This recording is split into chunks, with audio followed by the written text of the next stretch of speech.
আসসালামু আলাইকুম প্রিয় শিক্ষার্থীবৃন্দ, ষষ্ঠ শ্রেণী। আমি সত্যরঞ্জন প্রামাণিক তোমাদের ইংরেজি গ্রামার আর্টিকেল টপিক সম্পর্কে আলোচনা করব। তোমরা মনোযোগ দিয়ে লক্ষ্য করো। আর্টিকেল এটার বাংলা অর্থ পদাশ্রিত নির্দেশক বা ডিটারমাইনার বলা হয় ইংরেজিতে। এ এন দি এর ব্যবহার, ইহা প্রধানত দুই প্রকার, ডেফিনিট এবং ইনডেফিনিট। এ এন দি এর বিশেষ ব্যবহার থাকলেও এরা অ্যাডজেক্টিভের শ্রেণীভুক্ত, এদেরকে ডিটারমাইনার বলা হয় বা পদাশ্রিত নির্দেশক। এগুলো আমাদের ইংরেজি বাক্য সঠিকভাবে লিখতে এবং ব্যবহার করতে শেখা অতি আবশ্যক। এখন আর্টিকেলের ব্যবহার সম্পর্কে আমি আলোচনা করব। প্রথমে ইনডিফিনিট আর্টিকেল এ এবং অ্যান। এ এবং অ্যান দ্বারা অনির্দিষ্টভাবে কোনো কিছু নির্দেশ করার কারণে একে বলা হয় ইনডিফিনিট আর্টিকেল এ এবং অ্যানের। সাধারণত যে সমস্ত ওয়ার্ডের প্রথম অক্ষর কনসোনান্ট তার পূর্বে সাধারণত ই ব্যবহার করা হয়ে থাকে। যেমন আই নিড এ পেন, এখানে পেন PEN শব্দটা কনসোনান্ট। তদ্রূপ অনির্দিষ্টভাবে যেমন এ বয় ইজ প্লেয়িং, এখানে আমরা লক্ষ্য করছি এ বয় ইজ প্লেয়িং, এখানে বয় শব্দের আগে এ বসেছে এবং এই ক্যাপিটাল লেটারে রয়েছে, যেহেতু বাক্যের শুরুতে ওয়ার্ডটি বসেছে। তদ্রূপ I see a cat under the table, I see a cat under the table, টেবিলের নিচে আমি একটা বিড়াল দেখতে পাচ্ছি। একইভাবে আমরা যখন এর আরও ব্যবহার লক্ষ্য করব, যেমন কনসোনান্ট নাই, ভাওয়েল রয়েছে কিন্তু উচ্চারণ হচ্ছে কনসোনান্টের ন্যায়, যেমন ওয়ান আইড ম্যান। এখানে দেখো I saw A one eyed man, ওয়ানের উচ্চারণ ওয়া, অর্থাৎ WA এমন উচ্চারণ হচ্ছে ওয়া। I saw A one eyed man, the dog is a faithful animal. আবার দেখো হি নিডস এ ওয়ান টাকা নোট। এখানে আমরা লক্ষ্য করছি যে ওয়ানের উচ্চারণ ওয়ার মতো হইলে অ্যান না বসিয়া এ বসেছে। তদ্রূপ আমরা আরো লক্ষ্য করেছি he saw dash most wonderful sight, এখানে ভেরি অর্থে আমরা এ ব্যবহার করেছি, he saw a most wonderful sight. This is a most interesting story. এখানে আমরা মোস্ট হওয়া সত্ত্বেও দেখা গেল যে এক্ষেত্রে আমরা সুপারলেটিভ ডিগ্রি মোস্ট যখন ভেরি বোঝায় এই অর্থ প্রকাশ করে। হি saw a very wonderful sight, এখানে ভেরির পরিবর্তে মোস্ট বসেছে, আর সেই ক্ষেত্রে আমরা ভেরি না বসিয়ে মোস্ট ব্যবহার করার কারণে এ বসিয়েছি। He saw a most wonderful sight বা this is a most interesting story.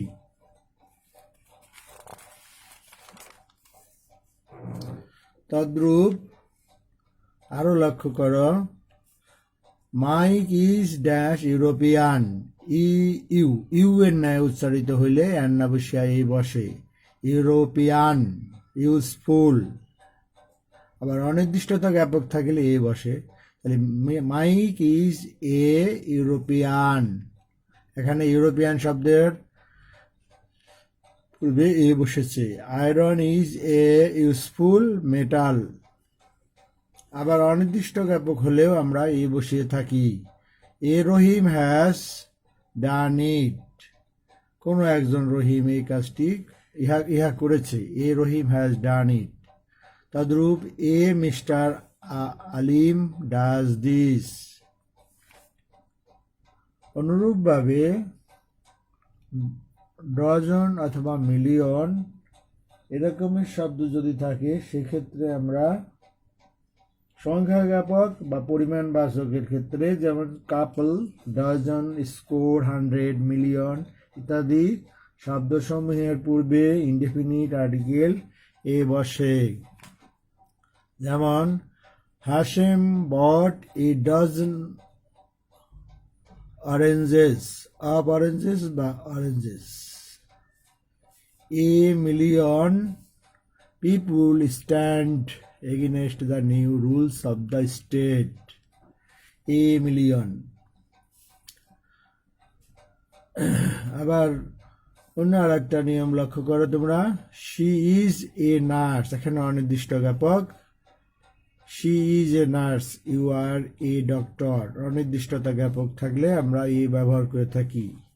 He has a lot of মানি, তার প্রচুর অর্থ আছে। এখানে লট শব্দের পূর্বে বা গ্রেট শব্দের পূর্বে সাধারণত গ্রেট ম্যানি বা লট অফ ইত্যাদির সময় few, little, good, many, lot of, great many, good deal ইত্যাদির পূর্বে সাধারণত এ বসে। He has a lot of money. তদ্রূপ he met a great many persons there yesterday. The king went, এক্ষেত্রে প্রিপোজিশনের ক্ষেত্রে আমরা এ ব্যবহার করি, একে ডিসগাইজ প্রিপোজিশন বলি। অনেক সময় আমরা প্রিপোজিশনের পরিবর্তে আমরা আর্টিকেল এ ব্যবহার করেছি। দি কিং ওয়েন্ট অন হান্টিং, এখানে অন পরিবর্তে এ দিয়েছি, এই প্রিপোজিশন আকারে ব্যবহার করেছি এখানে। এগুলোকে বলা হচ্ছে disguised preposition. You are a Kalidas বা ইউ আর এ নজরুল বা I like you are a great king বা ইউ আর এ নজরুল, এরকম শব্দ সাধারণত এ বসবে। অনুরূপভাবে আমরা লক্ষ্য করতে পারি অ্যানের ব্যবহার। যদি ভাওয়েল উচ্চারিত হয় এবং ভাওয়েল থাকে লেটার ওয়ার্ডগুলোর পূর্বে, যদি প্রথমে ভাওয়েল লেখা থাকে তাহলে আমরা অ্যান ব্যবহার করে থাকি। She took an apple, I eat an egg, we see an owl, অথবা ইউ হ্যাভ এন আমব্রেলা, এগুলোর ক্ষেত্রে সাধারণত ভাওয়েল আছে এবং সেই ক্ষেত্রে আমরা অ্যান ব্যবহার করেছি। এইভাবে ইংরেজিতে অ্যানের ব্যবহারের ক্ষেত্রে আমরা বিশেষ লক্ষ্য করব যে যদি কোনো বাক্যে ওয়ার্ডের প্রথম অক্ষর ভাওয়েল থাকে বা স্বরবর্ণ থাকে, উচ্চারণ ভাওয়েলের ন্যায় হয়, সেক্ষেত্রে অ্যান বসিবে। She took an apple, I eat an egg, everyday বা ডেইলি লিখতে পারি আমরা। তদ্রূপ উই সি অ্যান আউল, আউলের আগে অ্যান বসেছে। তদ্রূপ আমব্রেলা, UMBRELLA, আমব্রেলা, এখানে অ্যান বসেছে। সবগুলো ওয়ার্ডের প্রথম অক্ষরগুলো ভাওয়েল, এক্ষেত্রে অ্যান ব্যবহার করেছি। তদ্রূপ কতগুলো শব্দ রয়েছে যেগুলো কনসোনান্ট দ্বারা শুরু হয়েছে বানানে কিন্তু উচ্চারণ হচ্ছে স্বরবর্ণের ন্যায়, অর্থাৎ ভাওয়েল উচ্চারণ, uttered vowel. He is an honest doctor, তিনি একজন সৎ চিকিৎসক। তাহলে এখানে অনেস্টের আগে অ্যান বসেছে। তদ্রূপ an honourable scholar visited our school campus, honourable scholar. লক্ষ্য করো যে ইংরেজিতে কতগুলো ওয়ার্ড রয়েছে, যেমন অনেস্ট, অনারেবল, এরকম জাতীয় শব্দে সাধারণত আমরা অ্যান ব্যবহার করেছি। উচ্চারণটা ভাওয়েলের ন্যায় উচ্চারিত হয়েছে। Honest, honourable. He is an honest doctor, an honourable scholar visited our school campus, এখানে অনারেবলের আগে অ্যান বসেছে। হি ইজ অ্যান অনেস্ট ডক্টর, এখানেও অ্যান বসেছে। আবার সংক্ষিপ্ত আকারের যে সমস্ত শব্দ রয়েছে, অর্থাৎ কোনো উপাধি বোঝাচ্ছে, যেমন এমবিবিএস বা LMF।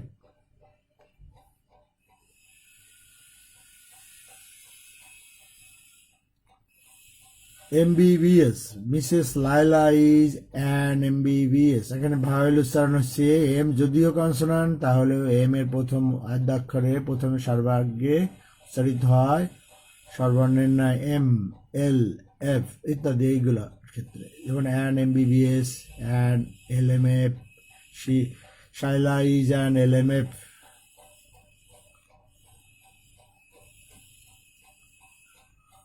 Habib is an LLB। এই জাতীয় সংক্ষিপ্ত আকারের শব্দগুলোর ক্ষেত্রে বা অ্যাব্রিভিয়েটেড ফর্মের যে সমস্ত ওয়ার্ড বা বাক্যাংশ, সেক্ষেত্রে আমরা অ্যান ব্যবহার করে থাকি। Mrs Laila is an MBBS, Shaila is an LMF, Habib is an LLB। এভাবে আমরা আরও আর্টিকেলে, বিশেষ করে ইনডিফিনিট আর্টিকেলে আরও কতিপয় নিয়ম শিখব। এখন আমরা ডেফিনিট আর্টিকেল অর্থাৎ নির্দিষ্টতা জ্ঞাপক আর্টিকেল দি এর ব্যবহার সম্বন্ধে সংক্ষেপে আলোচনা করছি। লক্ষ্য করো, water of the glass is pure.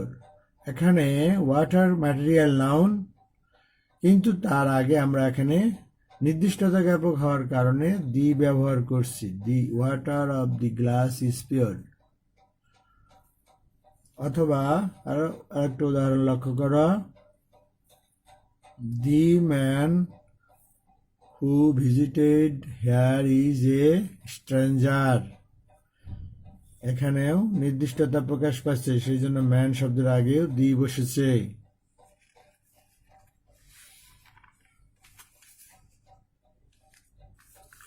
আবার জাহাজের আগে বা রেল গাড়ির নামের পূর্বে আর্টিকেল সাধারণত দি ব্যবহার করে থাকি আমরা, যেমন টাইটানিক একটা বিশ্ববিখ্যাত জাহাজ ছিল, সেইটা সম্পর্কে বলছি যে টাইটানিক স্যাঙ্ক ফর এভার। এখানে দি টাইটানিক হবে, দি টাইটানিক স্যাঙ্ক ফর এভার, চিরকালের জন্য টাইটানিক ডুবে গেল। দি উপকূল এক্সপ্রেস রিচড ফেনি। এখানে দি উপকূল এক্সপ্রেস একটা রেল গাড়ির নাম, বা দি গ্রিন অ্যারো অথবা দি উর্মি অরুণাচল ইত্যাদি বিভিন্ন রেলগাড়ির নাম বা উড়োজাহাজের নাম বা জাহাজের নামের পূর্বে আর্টিকেল দি ব্যবহার করা হয়ে থাকে। আবার অ্যাডজেক্টিভের আগে আরেকটা নিয়ম লক্ষ্য করো, অ্যাডজেক্টিভের আগে সাধারণত আর্টিকেল দি বসিয়ে শ্রেণী নির্দেশ করা হয়ে থাকে, বা to denote class we use definite article the. যেমন রিস, দি রিস, ধনিক শ্রেণীর লোক বোঝাচ্ছে। The rich are not always happy. এক্ষেত্রে রিস শব্দের আগে দি ব্যবহার করা হয়েছে। তদ্রূপ দেখো, পুর আর ডিজনার্ড, দি পুওর। অনুরূপভাবে দি সিক আর টার্সার্ড। এইভাবে রিস, পুর, সিক ইত্যাদি অ্যাডজেক্টিভ শব্দের পূর্বে দি বসিয়ে আমরা শ্রেণী নির্দেশ করি বা ক্লাস নির্দেশ করে থাকি। নির্দিষ্টতা প্রকাশ করার ক্ষেত্রে শ্রেণী বা জাতি বোঝাইতে আমরা বা ক্লাস ডিনোট করতে আমরা সাধারণত আর্টিকেল দি ব্যবহার করেছি। She secured the first position in the class. তম বোঝাতে first, second, third place indicate করতে আমরা দি ব্যবহার করে থাকি। He was born on the 26 March 2009.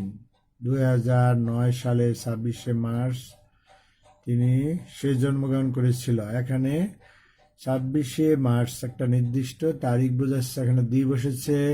First, second, third বা তম প্লেস বোঝাচ্ছে। প্লেসের ক্ষেত্রে সাধারণত আমরা দি নির্দেশ করে থাকি। She secured the first position in the class. এখানে ফার্স্টের পূর্বে দি বসেছে। তদ্রূপ he was born on the 26 March 2009। এখানেও 26 মার্চের পূর্বে দি বসেছে। এরা নির্দিষ্টতা জ্ঞাপক এবং ক্রম বোঝাচ্ছে। আবার এমন কিছু ইংরেজি ওয়ার্ড রয়েছে যেগুলোর পূর্বে সিঙ্গুলার কমন নাউন বোঝায়, সেক্ষেত্রে দি ব্যবহার করতে পারি আমরা। যেমন দি এলিফ্যান্ট, এলিফ্যান্টের আগে অ্যান এলিফ্যান্টও লেখা যায় যদি ভাওয়েল ইন্ডিকেট করি সেই অর্থে। কিন্তু শ্রেণী বোঝাইতেও আমরা ক্লাস নির্দেশ করতেও ব্যবহার করি। দি এলিফ্যান্ট ইজ লার্জ, কিন্তু যদি শ্রেণী বোঝানো হয় দি এলিফ্যান্ট আর লার্জ, আর দিলেও এখানে হয়, অথবা দি এলিফ্যান্ট ইজ লার্জ, হাতি বিশাল বা ব্যাপক আকার, বিশাল আকার। দি কাউ ইজ ইউজফুল, অথবা দি ইংলিশ আর ব্রেভ, শ্রেণী বোঝাচ্ছে এখানে। দি ইংলিশ আর ব্রেভ, ইংরেজরা সাহসী জাতি। আবার অর্থপূর্ণ ভৌগোলিক নাম যদি বোঝায়, যেমন ইউকে, ইউএসএ, ইউএই ইত্যাদি, ইউএসএসআর, এই সমস্ত নামের পূর্বে আমরা আর্টিকেল দি ব্যবহার করে থাকি। অর্থপূর্ণ ভৌগোলিক নামের পূর্বে আর্টিকেল দি ব্যবহার করেছি। যেমন লক্ষ্য করো, the USA, United States of America, এই নামটা যুক্তরাষ্ট্রের নামের সংক্ষিপ্ত আকার। এইগুলোর ক্ষেত্রে আমরা বিশেষ অর্থ প্রকাশক, এই জন্য দি ব্যবহার করেছি। যেমন ইউনাইটেড আরব আমিরাত, দি ইউএই, এক্ষেত্রেও আমরা দেখেছি যে দি বসেছে। আর অ্যারাবিয়ান স্টেট, অ্যারাবিয়ানের আগে অ্যান বসেছে, an Arabian state. The USA is a rich country, the UAE is an Arabian state. এইভাবে আমরা আর্টিকেল, ডেফিনিট আর্টিকেলের ব্যবহার বাক্যের মধ্যে সঠিকভাবে লিখতে চেষ্টা করব বা শিখব। এই ক্ষেত্রে অনেকগুলো নিয়ম রয়েছে বা রুলস রয়েছে, তোমরা ধীরে ধীরে এগুলো উদাহরণগুলো পড়বে এবং ব্যবহারের নিয়মগুলো আয়ত্ত করার জন্য আপ্রাণ চেষ্টা করবে এবং বুঝে নিবে শিক্ষকের দ্বারা। এবং আমরা এগুলো শ্রেণীতে পাঠদানকালেও আরও ইতিপূর্বে এগুলোকে তোমাদেরকে শিখিয়েছি। যেমন দি এলিফ্যান্ট ইজ লার্জ বা the cow is useful, the English are brave বা দি চাইনিজ আর ব্রেভ ইত্যাদি, দি বাঙালিজ আর ব্রেভ, এসব ক্ষেত্রে আমরা আর্টিকেল দি ব্যবহার করে থাকি। আর অর্থপূর্ণ ভৌগোলিক নাম বোঝালে দি ব্যবহার করি। যেমন the USA is a rich country, the UAE অর্থাৎ the United Arab Emirates is an Arabian state, এসব ক্ষেত্রে আর্টিকেল দি ব্যবহার করে থাকি আমরা সাধারণত। আবার নদী ক্ষেত্রে আমরা সাধারণত মরুভূমি, নির্দিষ্ট মরুভূমির নাম বা একটা বিশেষ বনাঞ্চল বা নির্দিষ্ট বনের নাম বোঝালে আমরা দি ব্যবহার করে থাকি। যেমন দি গ্যাঞ্জেস বা দি পদ্মা, দি সুরমা ইত্যাদি। The Padma is a big river, this Sahara is a desert, মরুভূমি, সাহারা মরুভূমির কথা বলা হয়েছে এখানে, the Sahara. The Sundarbans is a large forest, এখানে সুন্দরবন অর্থপূর্ণ এবং বিশেষ নির্দিষ্ট একটি বনের নাম, এই ক্ষেত্রে দি বসেছে। অর্থপূর্ণ ধর্মগ্রন্থের আগে আমরা সাধারণত দি ব্যবহার করে থাকি। He recites the Quran at dawn, Quran, Gita, Bible, Tripitaka ইত্যাদি ধর্মগ্রন্থ বোঝালে সেই ক্ষেত্রে আমরা আর্টিকেল দি ব্যবহার করে থাকি। দি কোরআন, হি রিসাইটস দি কোরআন অ্যাট ডন, প্রত্যুষ শেষে কোরআন শরীফ পড়ে। আবার পত্রপত্রিকার আগে সাধারণত দি বসে, যেমন দি ইত্তেফাক, দি অবজারভার, দি দৈনিক বাংলা, দি দৈনিক যুগান্তর, দি ডেইলি ইত্তেফাক, দি দৈনিক ইনকিলাব ইত্যাদি। এসব ক্ষেত্রে আর্টিকেল দি ব্যবহার হয়ে থাকে। আর বিশেষ অর্থপূর্ণ অট্টালিকার আগে দি বসে। The Qutub Minar, the Empire State Building of USA is in America. তাহলে দি এম্পায়ার স্টেট বিল্ডিং একটা বিশেষ অট্টালিকা বা ভবনের নাম, অর্থপূর্ণ এবং বিশেষ নির্দিষ্ট একটা অর্থবোধক নাম, এক্ষেত্রে দি বসেছে। দি কুতুব মিনার, এক্ষেত্রে দি বসে। আবার রাজনৈতিক কোনো দলের নামের আগে সাধারণত দি বসে, যেমন the Bangladesh Awami League is a political party, বা the BNP is a political party, এ সমস্ত ক্ষেত্রে আর্টিকেল দি বসেছে। ম্যাটেরিয়াল নাউনের আগে সাধারণত দি বসে না, তোমরা লক্ষ্য করবে। অন্য আরো একটি নিয়ম বলছি বা রুলস। গোল্ড যেমন ম্যাটেরিয়াল নাউন বোঝাচ্ছে, ওয়াটার ম্যাটেরিয়াল নাউন, এয়ার এগুলো ম্যাটেরিয়াল নাউন, কোল এগুলোর ক্ষেত্রে সাধারণত আর্টিকেল বসে না, কিন্তু নির্দিষ্টতা প্রকাশ করতে, যেমন বলা হচ্ছে এই আংটিটির স্বর্ণ খাঁটি বা বিশুদ্ধ, সেক্ষেত্রে the gold of this ring is pure, অথবা the air in the Dhaka city is not healthy, the coal of Bogra is rich, এক্ষেত্রে দি ব্যবহার করা হয়ে থাকে। যে ম্যাটেরিয়াল নাউন হওয়া সত্ত্বেও, বা দি রাইস অফ বরিশাল, এক্ষেত্রে রাইসের আগে দি বসেছে। কিন্তু যদি আমরা সাধারণভাবে বলি যে ম্যাটেরিয়াল নাউনের আগে আর্টিকেল বসে না, কিন্তু নির্দিষ্ট স্থানের ম্যাটেরিয়াল নাউন, বা the coal of China is very important বা ইউজফুল, এক্ষেত্রে আমরা দি ব্যবহার করে থাকি। তাহলে the gold of the ring is pure, the air in the Dhaka city is not healthy. আবার চন্দ্র সূর্য, এক্ষেত্রে চন্দ্র সূর্য আকাশ, এগুলো একক বস্তুর ক্ষেত্রে, ইউনিক অবজেক্ট, এরকম বস্তুর ক্ষেত্রে আমরা সাধারণত দি ব্যবহার করে থাকি। দ্য সান ইজ আপ, অথবা the sun rises in the east, the moon shines at night, the earth is round. এভাবে আমরা আর্টিকেল এর ব্যবহার শিখব। তোমরা এগুলোকে ডিফিনিট আর্টিকেলের আওতাভুক্ত মনে করবে এবং সেই অনুসারে এগুলো ধীরে ধীরে আয়ত্ত করার জন্য আপ্রাণ চেষ্টা করবে। আবার গুণবাচক শব্দ, যেমন ধর স্ট্রংগেস্ট, বিগেস্ট, টলেস্ট, এইভাবে অ্যাডজেক্টিভের সুপারলেটিভ ডিগ্রির আগে সাধারণত দি বসানো হয়ে থাকে। Babur was the strongest ruler, অথবা দি এলিফ্যান্ট ইজ দ্য, বা অ্যান এলিফ্যান্ট বা দি এলিফ্যান্ট দেওয়া যায়, is the biggest animal on land, স্থলভাগের বিশালতম প্রাণী। বিগেস্টের আগে বা স্ট্রংগেস্ট এই শব্দগুলো হচ্ছে অ্যাডজেক্টিভ বা বিশেষণ, এগুলোর আগে সাধারণত দি বসে সাধারণত গুণের উচ্চতম মান বোঝানো হয়ে থাকে, উৎকর্ষতার দিকে বা গুণের দিকে।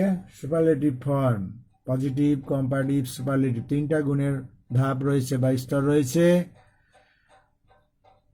Big, bigger, biggest, strong, stronger, strongest, tall, taller, tallest, poor, poorer, poorest, cold, colder, coldest ইত্যাদি শব্দ রয়েছে। সেই সুপারলেটিভ ফর্মগুলোর আগে সাধারণত দি ব্যবহার হবে। তা সেইভাবে আমরা এখানে বলছি Babur was the strongest ruler, এখানে স্ট্রংগেস্টের আগে দি বসেছে। অনুরূপভাবে the elephant is the biggest animal, biggest animal, the biggest animal. আবার এর বোঝাতে, অর্থাৎ ইনস্ট্রুমেন্টাল পজিটিভ দি বলে আমরা, সেক্ষেত্রে লক্ষ্য করো, he struck me on the head, অর্থাৎ অন মাই হেড, এখানে দি ব্যবহার করি, মাইয়ের পরিবর্তে দি ব্যবহার করেছি। আবার কোনো পেশায় যোগদান করা, পেশা বোঝাতে দি ব্যবহার করা হয়। হি জয়েন দ্য বার কাউন্সিল, অথবা হাবিব জয়েন দ্য আর্মি, এখানে আর্মির আগে দি ব্যবহার হয়েছে, আবার এখানে হেড শব্দের পূর্বে দি ব্যবহার হয়েছে।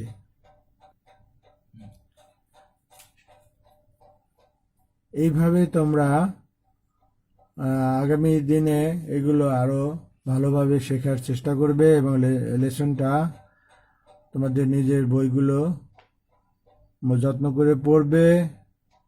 আর আজকে যেভাবে আমরা ক্লাসটাকে বোঝানোর চেষ্টা করেছি, আগামী দিনগুলো আবার এটা আরো ভালোভাবে শেখানোর চেষ্টা করব। তোমরা বাড়িতে অনুশীলনী হলো বাড়ির কাজ হিসাবে সমাধান করার চেষ্টা করবে।